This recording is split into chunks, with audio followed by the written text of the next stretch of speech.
Fans of the Sean Geek Podcast, this is the Core Geek talking at you. Did you know that the Sean Geek Podcast has merch available?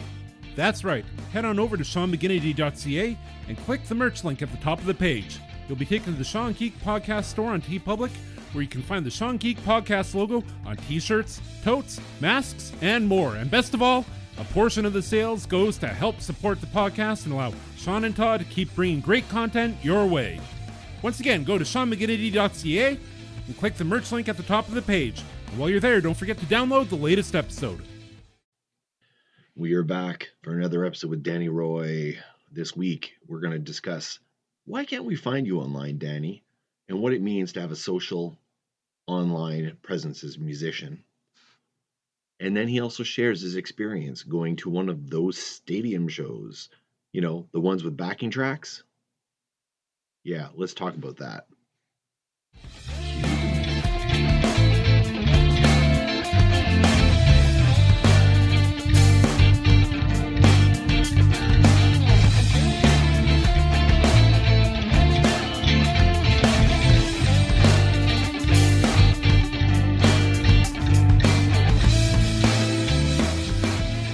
No. For some reason, I don't know why. I don't know if it's okay. Well, that was yesterday. What's next? Keep moving. But I don't think so, because I like when I have a box of video VHS cassettes of Thunderfunk shows. I have of course, all the stuff when I was at Divorcees. That's now, of course, if it wasn't online, I have a little bit of stuff, but not much. But since then, now I'm only going to 2010. No, nothing. I don't have my own YouTube channel. I had a cousin of mine was like, I want to show my daughter, you play guitar.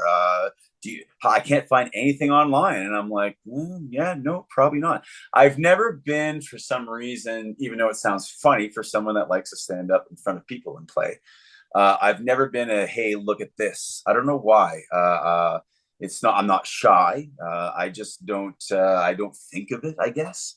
So this is part of what's going to help with that, because I should, getting gigs out here. Well, in Moncton, I didn't need a press kit. I didn't need anything, because I knew everybody. I started working at a music store when I was 18 years old. So you meet everybody, right? Yep. I knew all the bar owners. I knew all the bands.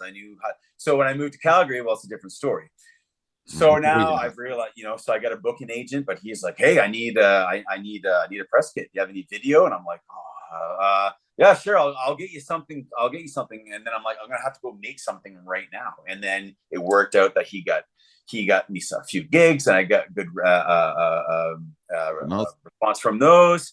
And then now he's just been booking me, and I got out of making a promo pack, and I got out of making a video, and I'm like, I can't keep doing this.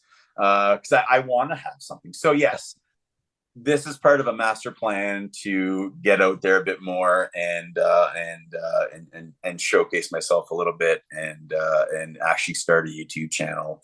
And I think part of it is growing up how I did in Moncton, where it literally is guitar town. At one point, you couldn't go to any door you'd knock on, there'd be guitar in the house, guaranteed. It was somebody's, Yeah. So there's so many good players, so many people that were into that.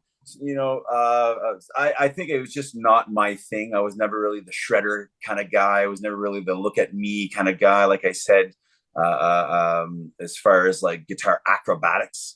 So I think I just kind of was like, that seems like. That seems like something that someone that looks for attention would do. Now, again, if you look at it in today's scope, it's what people actually want to get ahead is what they do. Yeah. So I need to get more modernized, but absolutely. So no, I don't have anything for some reason. I never videotape myself. I never record myself. What I have on for recordings I've done is pretty much what it is, but I plan on that changing for sure. Well, just cool. on that note there, like Todd and I, we just created like an archive album. Yeah, that's so cool. Yeah. So Todd recorded a bunch. Just some stuff that we've done kind of over the years. Yeah. It's more of a, it's not so much, here I am type thing. It's more of, here's stuff that I've done that I'm proud of, and if anybody in the family would like to say, you know, Terry wanted to say, you know what, my brother played. Oh, really? Well, what does he do? Well, here, I'll show you.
But there's nothing, if there's nothing to show, then it's like, well, it's more of a family. Yeah, no, exactly. When I say look at me, that I know that that's not the way it is. That's the way I don't. That's the way you view it, yeah. But what it really is. Yeah. So, and I guess everyone has a little bit of self-consciousness, and it's always like, well, you know, again, why would somebody want to see this? There's a gazillion guitar players out there. You can look on YouTube and find tons of people that can play. You know, why? But I get it, and I want to do it. And again, now I'll be a little more set up. I just need to get a few more things. Excellent. So yes, if you got questions, don't hesitate to reach out. Todd's good at everything. I'm just a voice. No, I'm what would you call it? YouTube, everything. Just learn everything through YouTube. Yeah. But we have a lot of our dome shows online.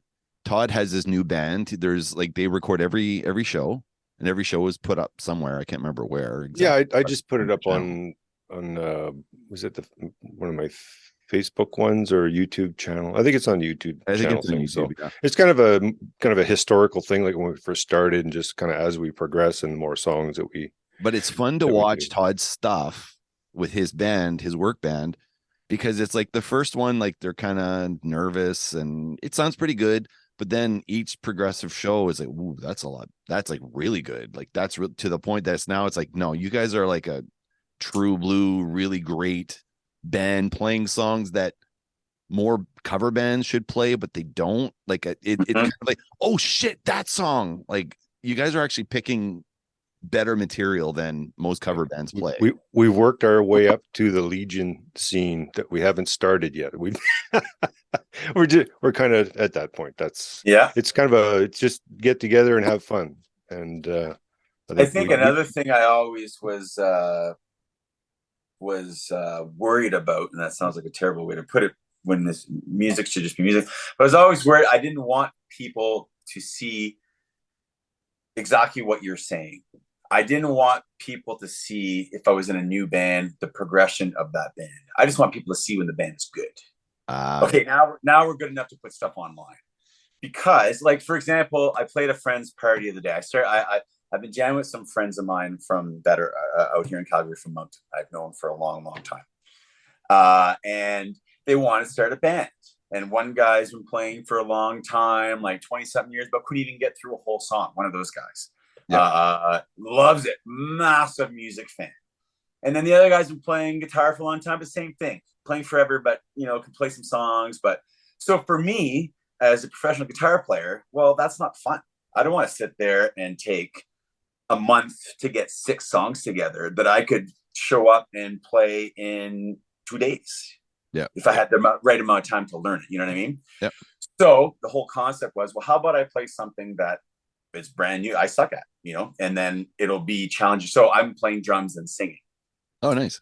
And I don't own a drum kit. That's because if I had a drum kit, I would be better. I would catch up to them, right? Sure. So that's part of the catch is I can't practice aside from my hands and my head. And when I get there, that's what I got. So we're all kind of at the same level. It's kind of fun. So that kind of makes it fun then. Absolutely. Yeah. So last year we played our first we'd only been together for maybe like 4 months, 3 months, getting stuff together. And my friend wanted to post it on Facebook. Let's put it on Facebook. Let's do a Facebook Live. I'm like, no, that's okay. They're like, well, why? It's just for fun. And I'm like, yeah, but okay. So now I sound right. I know how that sounds. Well, yeah, but the thing is, what they don't understand is that, well, I do this for a living. Yeah. I know that my voice is not going to be 100% on because I'm playing drums at the same time, right? So I don't want me on Facebook with singing out of key half the time, playing an instrument I'm not really that good at, with musicians that are just kind of having fun. That's not what I use Facebook for. I have people on there that, you know what I mean? To me, that's what Facebook is for. When you're a musician, you use it for work. Business, yeah. Yeah. So how do you say that to someone without offending them, right? Well, you're live. Well, not live, but you're kind of live on our show talking about it. So how's this going to go? Well, now it's a year and a half later, and we're a lot better. And I'm almost ready to be able to go. It's not that I don't want to do it. It's that, well, we're not ready yet. You know what I mean? Like, and that's all. I've always been that way. Again, I've been plugging away at this. I've had that same attitude since I was 15. You know what I mean? Like, want to go play the junior high talent show? Well, we're not ready yet. Well, okay. Well, we're going to have to rehearse 3 hours, 5 times a week until we get unskinny bop right. You know what I mean? and anyway, so that's what it is. But but marketing now is it's the opposite, right? You have to have something before the music's there. It's weird. It's reverse. It's you have to have a look, an image. You can't grow into that look or image and play a bunch of shows and get to a certain. Now it's the reverse. Like, do you have any music ready? No, I don't have any, but I look cool as shit. And I have an Instagram following. Like, The amount how of it works people nowadays. that have millions of views on one song and they've never played a gig, unreal. Oh yeah, sure. Because that's not how it works now. Hey, do you remember Jared Threatin? No, I don't think so. He was the guy that never played a show either, and he lied and invented a whole bunch of Facebook accounts that were following him, and then he booked a European tour without ever having played a show. Well, I remember, and I've never forgotten this. You told me the story probably 15 years ago, maybe, about Chantal Kreviazuk. Is that how you pronounce it? Yes. Oh, yeah. Signing that massive deal and never really playing any shows. Nope. Daddy owned a business, and Daddy, put money behind it. Now, again, she's got awesome talent. Great. But I mean, it's really showing how it used to be. It's like, how does a band get that good? Like you watch Zeppelin, you know what I mean? Like in their prime. And it's like, how can they be that good at that time without, but because they're on the road all the time. Well, yeah. This is their 180th show this year. They don't even have to look at each other. You know what I mean? Yeah, They've got to at this point. So now you're getting people that have never played together and going off the road. And it's like, well, why are they using tracks? Why is it all auto-tuned? Because they can't recreate it. It's not, they made it in their basement. That's it. You know what I mean? They have zero experience. And tomorrow they'll be on to something else. It won't, they're not they have to sound the same today as they did tomorrow. And there can't be any deviation. There can't be any on the spot. Okay, let's go off in this direction. I can see where you're coming from, where a basement musician like myself, where I would, put whatever up, whether it's good or bad. I try to put something up that's decent, that's not terrible, but I can see where you're more of a brand, like you're the face. Like it's like the owner from Chevrolet deciding to make something in its infancy stage, and it's like, well, he's not quite done yet. So it's like, well, how does that represent the brand type thing? You want something that's out there that's well, it'd be like as if I went into one of the guys I play with. He's a big, kind of businessy guy. Well, it'd be like if I went on his LinkedIn account and posted a bunch of shoddy jobs he did in the line of work that he's doing. You know what I mean? Like, as he was learning. Exactly. This is the first bench I ever built. Yeah. Well, when you're professional, it's a whole different. Yeah, I can see it. That's a whole different thing. But I'm just thinking more of like when I think when Paul and Carol had their anniversary and stuff, you were playing there, and there was some video. I'm talking more that kind of. That's fun, exactly, and that kind of stuff is great. And I just got to find a way of having a spot for both. You know what I mean? Like your personal stuff versus your professional. Exactly. Stuff. Yeah. And but again, part of the why is because I have nothing professional out there. If I had 200 videos of me playing pro gigs, and then there was 10 videos of me messing around with friends, people see the difference. But because I don't have anything out there right now, that's all that would be there, right? Right. That's true. So that is the other thing. It's catch-22. It's a catch-22 situation you're in. You need more people filming your shows. Absolutely. And now you have some professional stuff. but it's on. I know I can't. I don't feel like doing it like that anymore. I actually feel like recording. I actually feel like being creative again. I actually feel like having lots of stuff out there. Do you find it goes in phases? Like you're creative? Yeah, absolutely. I've never had a hard time writing riffs. I could just sit there and you could go, all right, give me this kind of a riff, and I could write one. You could say, all right, now I need this kind of riff, and then I could figure it. Riffs have never been a problem, but it's taking the riffs and putting them together. And I need, if you said, okay, Danny, we're going to write a really white, safe blues album. Okay, sure. Within a week, we could have that cut and done. I guarantee it. Structure wise. Yeah. Or if you said we were going to do a country album, okay, sure. We want to do a rock album, sure. But if I don't have a plan, if I don't have a target, don't have a goal, then I just have a bunch of stuff that comes in my head and I record it, and one day I'll go through it and I'll listen to it. Some stuff there's stuff on there, I guarantee you, great song. I played it once, haven't listened to it again. Yep. So you need a timeline. I just need a reason to do it. Yeah. We're doing this. You need a goal. exactly. For some reason, I've always been like that. Again, I've always loved playing drums, but I've never played drums in a band. So the few times in my life that I got a little cheap drum kit and set it all up, I'd never go practice. So it's like, well, if I'm not going to practice, there's no end goal to it. Yeah. But now that I have a project where I'm playing drums, well, now I actually think about it. I'm listening to a song, or I'll be like, okay, how do I separate that? And I'll go over it a few times. Okay, yeah, I'll do that. I think about it a bit more, and I'm anxious to go rehearse once a week or once every 2 weeks whenever we get together and go do it. Right. So I don't know what the 2 projects are you're working on, but my recommendation would be, you've got enough shit in the hopper for, what is this, 20 years, 30 years? I don't know how old we are anymore, but you've got enough stuff in the hopper. You could actually have a retrospective of, here's a song I wrote when I was in Thunderfunk that never made a Thunderfunk album. Here's a song I wrote while I was with the Divorcees. And then you could literally have a retrospective, I don't know, not B-sides would be the right thing, but like just that was everything. Kind of that'd be kind of cool with just doing something that was just me. You know what I mean? Yeah. And I could just hire out some different players. Yeah, exactly. Play on it.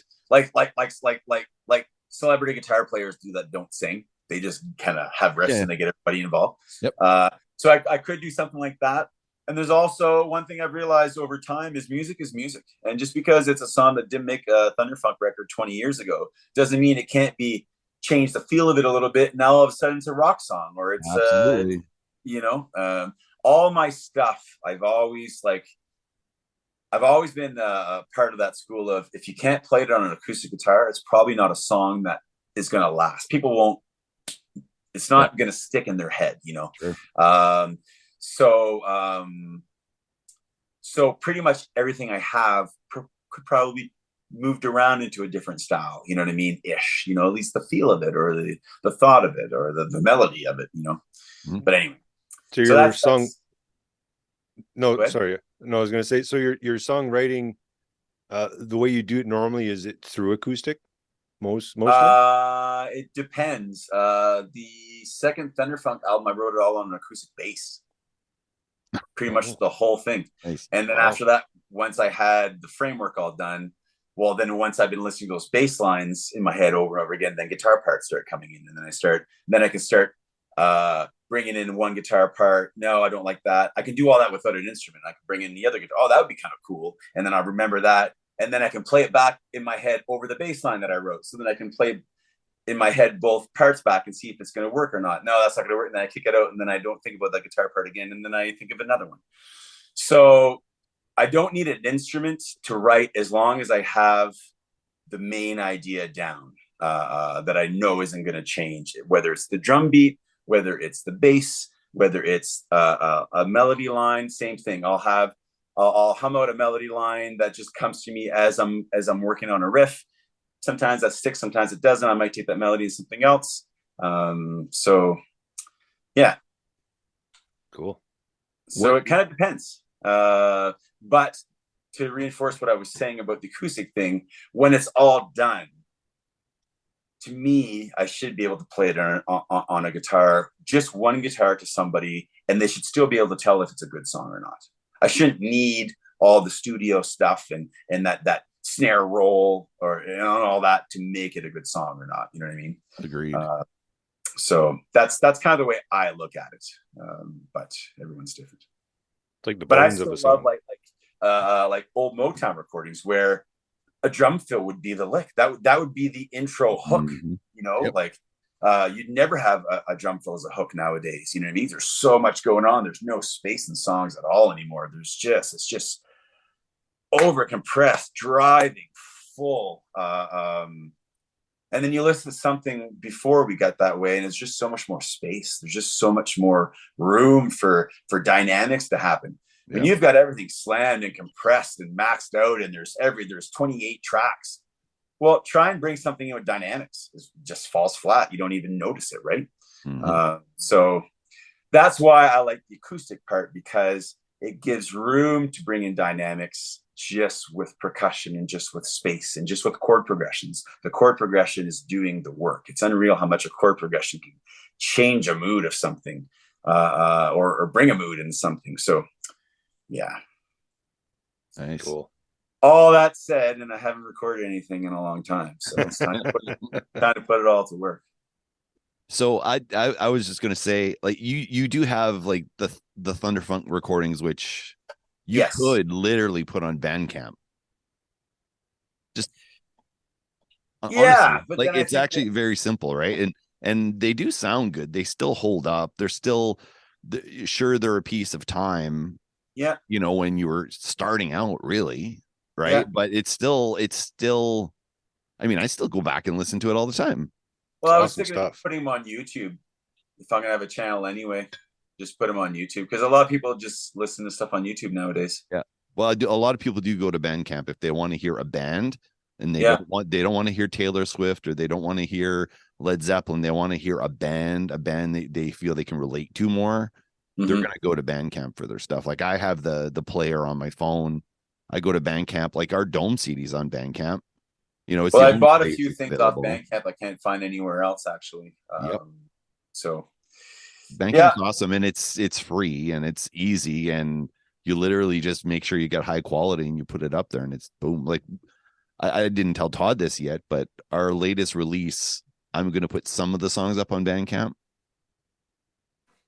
Oh. But I think we should. Like, I'll grab some of them. I mean, the ones that are actually demos, I'm going to call them demos, so it's very apparent, but I'll get you to sign off on what's okay and not okay. But I'm not going to put everything up, because you have to buy the CD to get that. Exactly. Yeah, and it's funny because when you were mentioning Todd, when you were mentioning in a few episodes ago, you're mentioning Brenda's record collection. It was serious, and I just remember like going like, because Charlene had a good record collection too, my sister, and I'd sneak in there and see her records and listen, you know, Sean Cassidy and just really bubblegum stuff, you know. But then Brenda had like rock and roll stuff, you know. Mm-hmm. So it was really different. My house was, you know, we had both kinds of music, country and Western. That was pretty much it. So going to Brenda's was great. Going to your guys' place, you guys had MTV, like you guys on the big satellite dish. Mm-hmm. That was awesome. But yeah, her record collection was great. K-Tel was her. She had every K-Tel record, I think. Oh, yeah. K-Tel presents Blockbuster, a great new LP. Yeah, totally. And Dad's collection was good. Like, I don't know if you ever went through my dad's records. But no, I wasn't. I'm not gonna. Your dad was just such a big guy. I don't think I would have wanted to go look through his record collection. Oh yeah. Not that I was afraid of him or anything, but it's just his big voice, and I just probably wouldn't have gone snooping in his record collection unless you guys were like, "Hey, come check these out." Yeah, you know.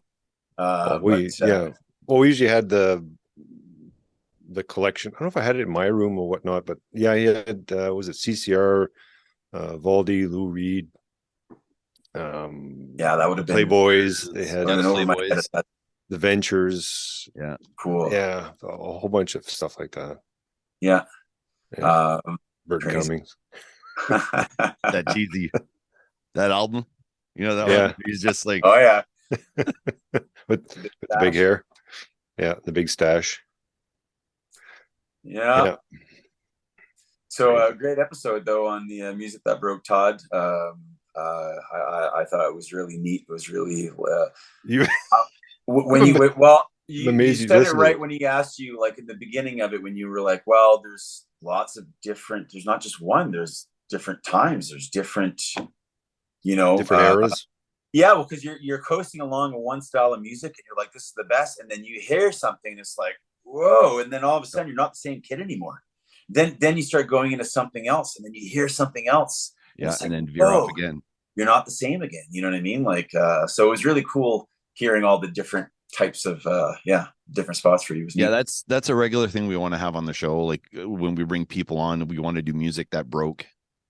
Because I did 2 episodes of that before, just on my side, like things that influenced my stuff. And I'm gonna do Todd, because Todd's taste, like people assume he likes A, B, and C, and it's like and you heard in the episodes, like, you know, Down Child Blues Band, like people wouldn't have expected that to pop Yeah. up and to play the song and say, okay, I don't know what that means. I don't know what a Downchild Blues Band is, but then you play, it's like, oh. And then if you're a fan of Todd's, you're like, I can hear that. I can hear that in his playing, or, you know, Waiting for the Bus or whatever. Like you can hear, you can pick out stuff. It's like, you think it's just Van Halen and Rush, and it's like, no, there's way more going on than that. Well, when you're playing, like when I picked up the Telly, I was like, well, it's almost like when you pick up a certain guitar, you have a certain type of music in your head. You're going like, oh, well, okay, well, let's get the Little River Band, or let's play some. Joe Walsh was playing Telly, so let me do some Eagles and play some of that, or play some of Stones. You know, I kind of got into that pigeonhole yesterday. I just YouTubed, you know, everything that everyone I knew that played a Telly. I was, you know, throwing the music on it. Yeah, that's that specific tone, right? Because you can't really get it with any other instrument. No, you totally change the way you play when you grab a certain guitar. It's I think it's great. Yeah. It's your tone changes, your style changes. Like you said, you're not looking to, you don't grab a Telly and go, what's that Pantera riff? Like, how's that go again? You know, even if you had a hot humbucker in there, it's still not the same, you know? Anyway, we got to do an episode of that, Breaking Danny. I think that'd be awesome. Oh, that'd be a good one. I think that would be interesting. Your influences as you were growing up and different, because you said you started off with country and Western, and then from there you broke off. Make your list. Don't tell us what it is, and then we just record, and then I just do the insertions afterwards, and you know, so people can go, "Oh shit, really? Oh, that's cool." I don't know. I wanted to do one with Sam because we had. I just finished recording Sam's episode.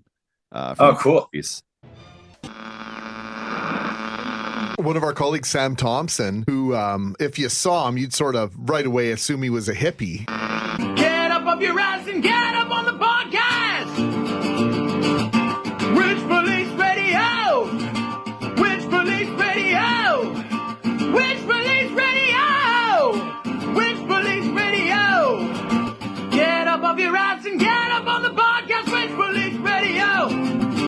And, I'm like, fuck, we got to do a Breaking Sam. I talked to him about it, and he just got, I don't know if he wanted to do it or not. He was just sort of like, but I like a lot of music. I'm like, yeah, but as we talk, you know, like this stuff's going to come out, and I can guarantee you the Sam fans are going to be like, this is fucking awesome.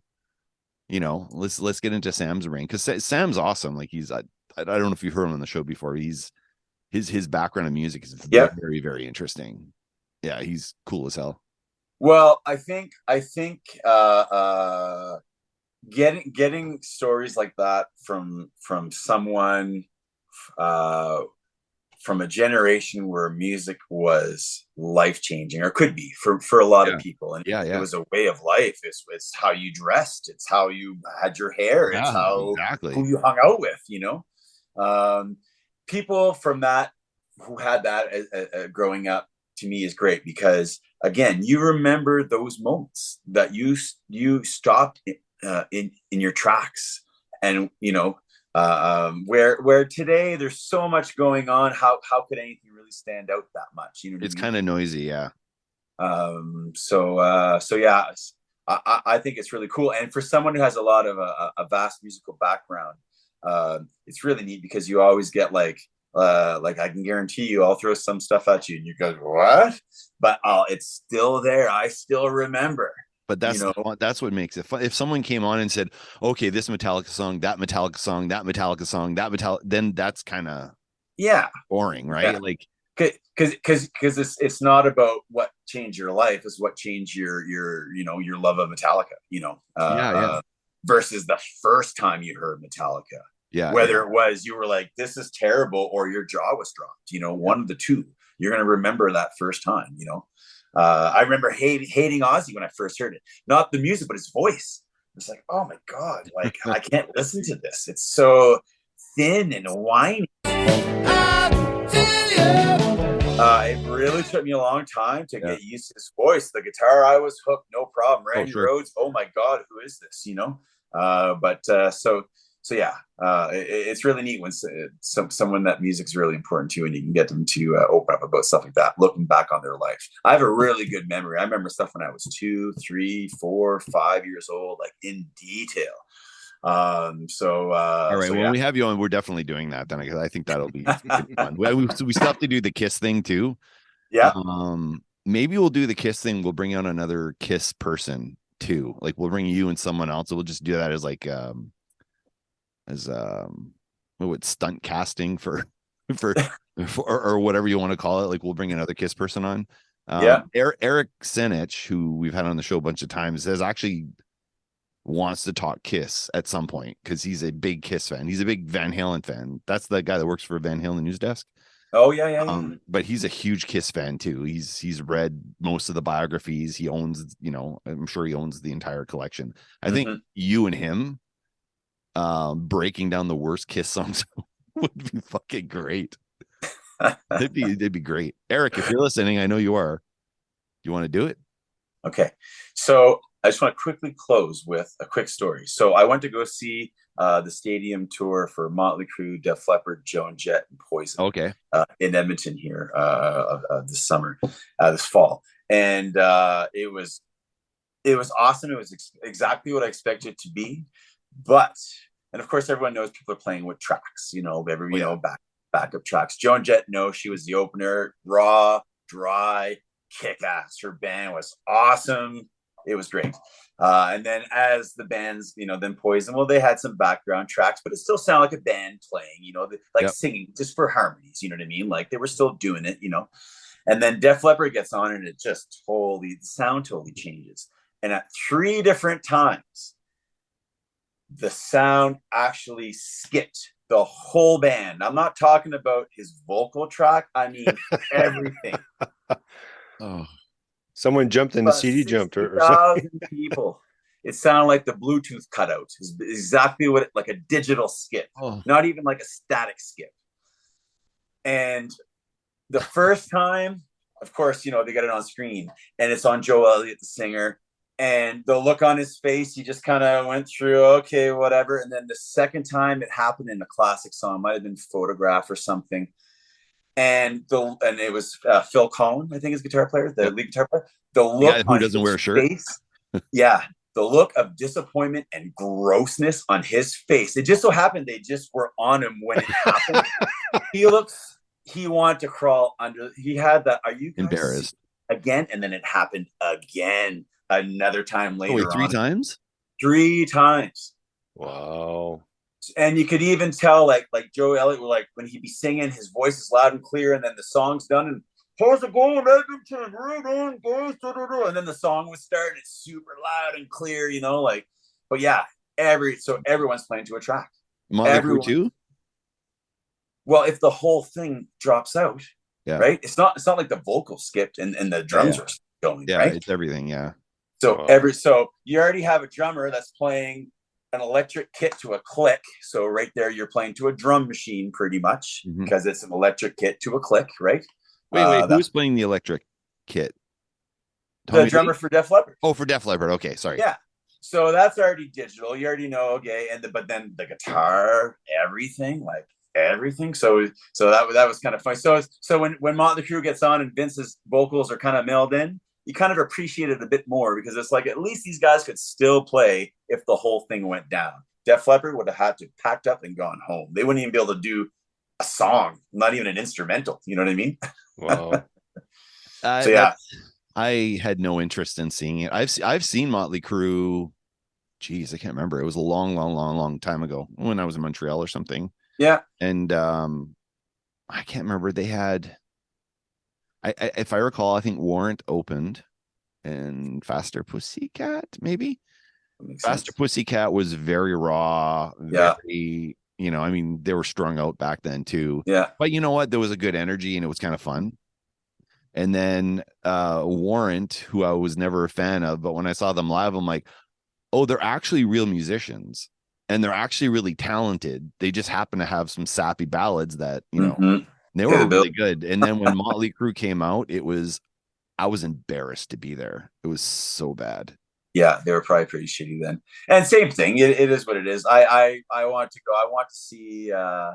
Just the lineup was good. I'm not really a big Def Leppard fan, but I know all their classic stuff. Sure. And again, I figured it was gonna be Mick Mars' last time around, which obviously it was. Yeah. He's already replaced, and you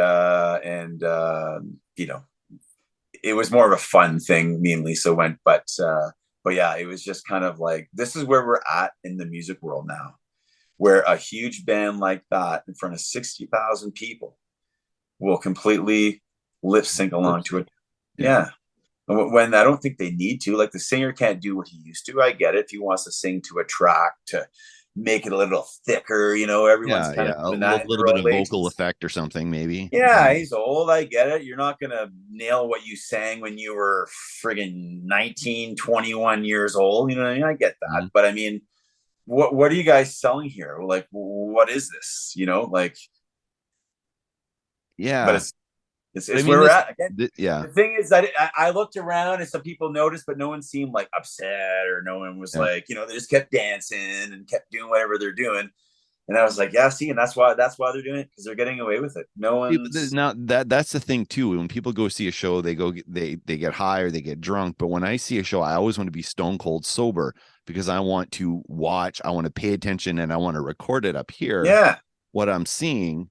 But if you're drunk and stoned or whatever, like, what you're hearing and what you're recording in your brain is listening to the CD, and it might not be the show so much, or the sound of the show. It's the visual. Yeah. And then the music that's playing in the old days when bands actually played, you don't remember how shitty the show might have sounded. You just remember how it sounded on record, and you're seeing them play it. So, but now it's like, well, it has to sound great. And it's like, no, it should. I don't know. I there's a few people I see that play with like recorded tracks, like Anthony Valade, who's a diethylamide that we shared a bill with. Mm-hmm. Now he's a single musician, but he plays everything. So he's got his laptop on there, and he's got his keyboard set up and his guitar and his drum machine or whatever. And then even it's not pre-recorded in the sense that it's just he hits play, but he literally goes on his computer and he says, okay, I'm going to play guitar on this song. So he starts everything up in the computer, gets that going, and then maybe he plays the guitar part and hits repeat or whatever on it. So it just replays. Mm-hmm. And then he'll come out and just play the guitar. I still see that as a live performance, because he's still playing the guitar live. He's building it as he's doing it, and there's still room for him to change things. Exactly. You know, I love that shit. Like, that shit's awesome. Or like, Todd would use his digital delay pedal to play his own rhythm part while he played a lead or whatever. You know, like that. I'm cool with that.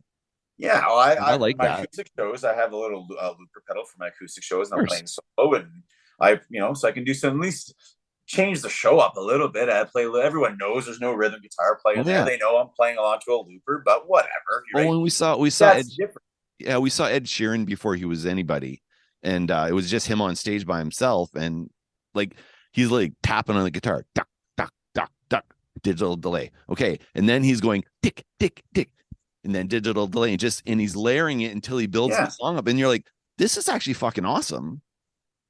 You know, it's actually awesome.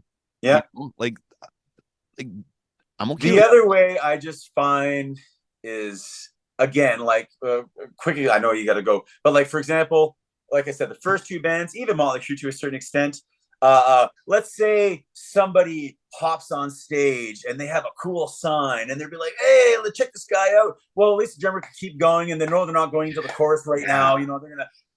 You can't do that. There's no room for change or any kind of anything that you get to do live. And what's the improvise live then? It's not live anymore. Like, just your guitar players burn it. Give him another 2 bars. Keep going. Exactly. You know what I mean? Like, because the chorus is going to start in 2 measures here. You know what I mean? Like, I did that in the Embers when Todd wasn't in the Embers at the time, but there was me and another bass player, and we were playing the Eagles, and Eagles songs are boring to play, like very boring to play, especially as a drummer. Maybe it's the bass player, I don't know, but the bass player and I, we kind of looked at each other and we're, I don't know, Lying Eyes is like 14 minutes long or something. It's like super long, and every verse is identical. Very mellow. Yeah. And so I look at the bass player at one point and I'm like, kind of nod, and I start changing the beat, and I start playing the James Brown beat over top of Lying Eyes, and he's like, oh yeah, and he's like, boom, boom, and we're just going off. The guitar player turns around, and he can't improvise. This is the song, and this is how we play it. But the crowd's like, oh, the crowd just suddenly like kind of, oh, what's this? And they kind of got more into it, and it's like, seeing a live show is when you can do something like that and just veer off a little bit and gauge a crowd reaction. If it works, you stay with it, play a couple extra bars, like you said, or maybe go off. Like when Todd and I were in the Embers, we used to do Folsom Prison Blues, and we would each bar or each verse or whatever would be a different kind of blues. So one would be the traditional yeah. And then one would be like more like a Muddy Waters maybe or something. Right. And then I don't know. I think like I don't know. I'm probably getting these blues types wrong. Yeah, no, I think Paul would do like a southern blues on another one, and then we would, do like we did a Tora Tora blues, which was like an old band from the 80s or whatever.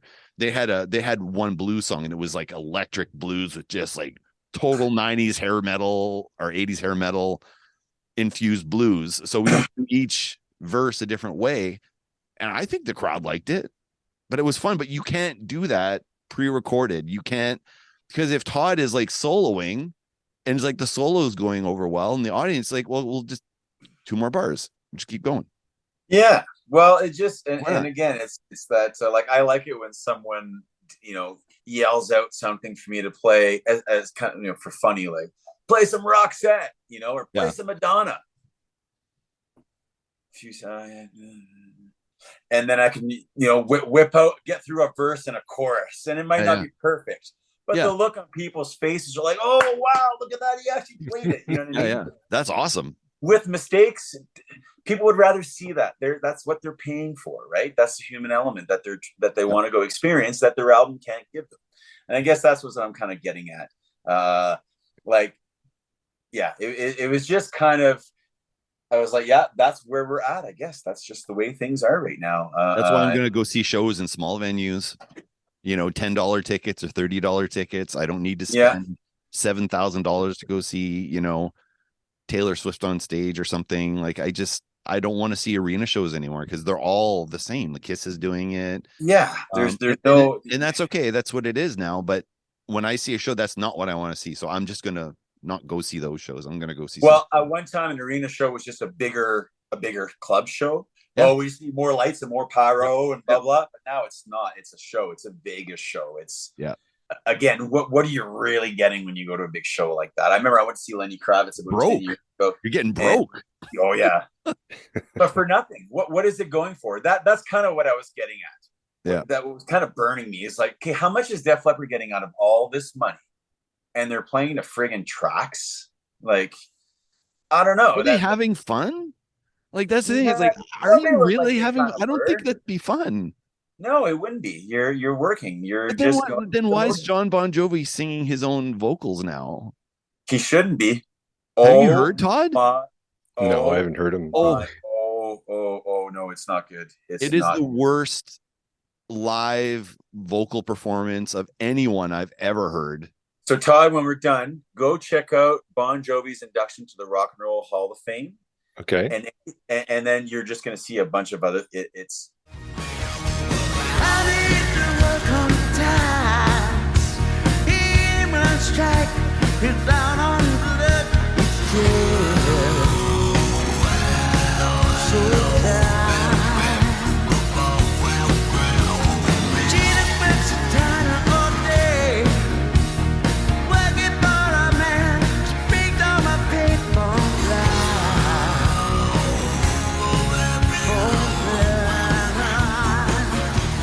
Says we've got to and maybe he should be doing what everyone else is doing. It's like Roth. It's like for someone that was so good, they're already tuned a full step down, so it already doesn't sound right as it is. But whatever, he can't. His timing is so off with his pronoun and his lines, and his pitch is so bad. It actually sounds like someone drunk karaokeing to Bon Jovi. Yeah. Oh no. David Lee Roth sounds way better than he does. And it's been going on for a Dave few doesn't years sound now. great. And me and my buddies are like, how come no one's talking to him? Like, there's a reunion coming up too. No, they're talking to him because there's money on the table.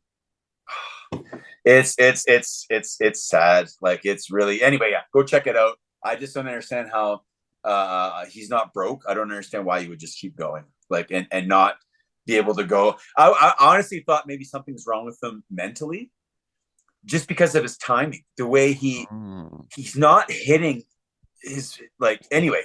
His earpiece is off. Well, that's what I thought, the Rock Hall of Fame. Oh, his monitor must be off. Yeah. And it's just messing with him. Maybe he's hearing, sometimes you hear a song and you hear it in the background, and it sounds like a certain pitch, but then when you actually listen to it, it's like, oh my God, I was like a half step way higher than the song is. Maybe that's what's going on. But then it's show after show after show. It's like, oh no, this is actually like, there's probably hundreds of videos on YouTube of this. Yeah. And I feel again, for someone that was such a good singer who didn't party a ton, he partied, but not crazy. He was married to his high school sweetheart his whole life. You always see him like he took his career and his voice very seriously. Yeah. It's just odd that someone just wouldn't go, you know what? I'm out. I can't sing anymore. I can't even come close to what I was doing. He has a lot of people employed under him that need him to keep playing. Yeah. And he's supporting everyone's careers. Like, I don't mean the band, I mean the lighting people, and it's like, he stops, he says, I can't do it anymore. It's like everyone's out of work and it's all because of him. So 6 years ago, Paul Stanley walks in the Gene's office and says, you know what? I'm not as good as I used to be. I'm out. You think Gene's gonna go, oh, you know what, buddy? That's a good, no way. Oh. We got tracks, we got this, we get that, we'll get support people, we'll get blah, blah, blah. Like, we'll get someone backstage singing. Worst case. Yeah. That's happening before that show is stopping. Yeah. When they have their last 5 years all planned out financially, where they're doing. It's like, we can't just suddenly stop. This is a 5-year commitment, billions of dollars probably on the line. For not just for kids, but I mean for everyone else. Like, yeah, exactly. Everything. How do you just stop? You can't just stop, but your voice will fucking just stop. Well, it has. It's terrible. Like, same thing. I had a friend ask me if I wanted to go see the Kiss Cruise, the last one they're doing. He was able to get tickets, and I was like, honestly, I just can't. For someone that can't sing anymore, I'm sorry. I don't want to ruin your trip. I know you're a massive fan and you want to go. To be honest, the Kiss Cruise, the best part of the Kiss Cruise is not Kiss. Oh, I know, but it's all still the other stuff apparently a ton of money. Yeah, and I'm not spending that kind of money to go see the bands that are under them, because I can see them anywhere else. They're going to be playing anywhere, right? Yeah. I just can't. Yeah, I can't. Same thing. Buddy asked me. Metallica just announced Metallica's playing Edmonton. Blah blah blah. Same reason I didn't go see him last time. I can't spend that kind of money and drive somewhere, hotel, for a drummer that can't play the friggin' songs anymore. I'm sorry. Yeah. Drummer can't play. You've already seen them a bunch of times, though. Do you need to see them again? Not really. I don't. If they were still good, like Stray Cats are coming to friggin' Vancouver, I'll drive to Vancouver to go see them, because they don't play anymore. And I know it's going to be good. They can still hold their own. Yeah. I knew that Motley Crue could still pretty much play. They were never great anyway. Yeah. I just can't spend money anymore for people that can't hold the line, but they're still ripping people off because they want to or need to. I can't do a half-ass job. I can't give someone their guitar back with no strings on it and go, here's your setup. You just do the rest yourself, or pretend the strings are on it. Just pretend all those guitar songs you like. Just pretend they're there. Yeah. Yeah. Well, you're your own worst critic, right? When you're playing, and being that you're a musician, you can tell. And like you said, when they had the skip, it was like you looked around and everyone was like, but whatever. Yeah. Being a musician, and it sticks out like a sore thumb. But for someone who doesn't know, it's like when you're playing and you mess up a note or something, and then you kind of look around, no one notices but you, because you're the one who did it, right? Yeah. I guess it's kind of the same thing where you're going and they get away with it, like you said. I mean, they'll play, they'll get these skips going on, and people in the crowd are like, oh, what happened? And then who cares? And then they just kind of keep going. But for someone who plays, and you're not the only one in the audience. I mean, there's tons of musicians in the audience, and they're probably all, doing the same thing. Going, what the hell was that? Yeah. I'm not going to go spend, like you said, you want to drive, 6 hours to go see a band that that they're not up to par as what they used to be. Yeah. But for some people, they don't really see that, or they don't care, or they just they're conscious when they're listening to the music, aren't conscious of the mistakes or by the way that they play, I guess. Yeah, like I went to go see Deep Purple. Ian Gillan was singing. I know he's not going to be able to nail what he did at 19, 21 years old. I know Highway Star is probably going to be a little different, but he still gave her. He still belted it. He still put his effort in. I'm okay with that. You know what I mean? But to finish off, you are right. No one notices you make a mistake until everyone in the band gives you the stink eye. And that is 100% true. I hate that when someone on stage calls out or says something after they made a mistake, or everyone looks. If no one looks and you just keep bending it till it's right, and then the band member laughs, because people on stage and the crowd think you're having a good time. He's like, oh, he's laughing because he hit such a good note. Well, it's like watching Led Zeppelin live. I mean, when you watch it, like you watch him going, wow, the studio album sounds way different. Like it's almost like a choreographed accident. Like he gets on his feet, but it's like when he's on his way there, it's almost like he's stumbling the whole time. Yeah. He's making a mistake, but then he just rolls with it. Yeah. Well, and that's part of rock and roll. I remember reading that in an interview, and it was at the right age. I was just getting a guitar, and Slash was like something about making mistakes. Well, dude, you don't seem to care about if you're going to make a mistake or not. It was the line they gave him.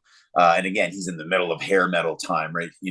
And he is like, yeah, I just kind of realized that any note, the next note I'm looking for, within a note and a half, within a step and a half, it's going to be there. So if you play a bum note and you bend it, if you're already bum, within a full step bend, you're going to hit the note you're looking for. Hit a bum note, bend it up until it's right. Do a little vibrato on the end. Everyone thinks that's the note you want to hit. Perfect. I was like, yeah, that is kind of true. Like, I guess if you make a mistake, make a face, put your guitar up, you know what I mean? Like, play it, do the mistake again, hit it twice. You pretend that's what you wanted to do. Yeah. You know what I mean? Like, anyway. So true. Okay, I'm gonna tap out here. Sorry, guys. We'll do this again. We'll schedule something maybe more sooner than later, because this is fun. This is always it's just cousins talking.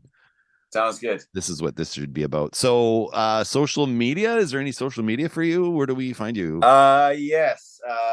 Royal Tone. I'm on Instagram, and I am on Facebook. Again, I shut my website down for right now, but I'm gonna redo it. I really just want to have better pictures too, because I redid the shop in a way better way. It's a lot more inviting. So but yes, Royal Tone Guitar Repair and Services on Facebook and on Instagram, and for music or anything like that, Danny Roy on Facebook. Awesome. And then you can find us at Sean Geek Podcast, all social media, including the new ones that are out now, the non-Twitter ones that are out now. We're on everything, and we release weekly every Monday, 5 a.m. You need for closing music, you need the theme of Rocket Robin Hood just playing in the slight. Do you want that back? Do you want us to bring that back? Okay, love it. I'll put it on. All right. It's a big part of my life, Rocket Robin Hood. Dude, it's awesome. Don't worry, I'm going to do something more with that. I've got something in mind I haven't told Todd about yet, but anyway, I'm going to stop the recording now. Come gather around me, space travelers surround me, hark now to the ballad of Rocket Robin Hood. I may well confound you, astound you, spellbound you with heroes and villains, the bad and the good. Watch now as our rockets race here from afar, for now with our Robin we live on a star. 3, 2, 1, blast off! Band of brothers marching together, heads held high in all kinds of weather. With fiery blast our roaring rockets rise, beyond the earth, beyond the skies, at the sign of Robin take your stand. the gallant leader of the band. Send a joyous shout throughout the land for rockin', rockin' on. Fans of the Sean Geek Podcast, this is the Core Geek talking at you. Did you know that the Sean Geek Podcast has merch available? That's right. Head on over to SeanMcGinnity.ca and click the merch link at the top of the page. You'll be taken to the Sean Geek Podcast store on TeePublic, where you can find the Sean Geek Podcast logo on t-shirts, totes, masks, and more. And best of all, a portion of the sales goes to help support the podcast and allow Sean and Todd to keep bringing great content your way. Once again, go to SeanMcGinnity.ca and click the merch link at the top of the page. And while you're there, don't forget to download the latest episode.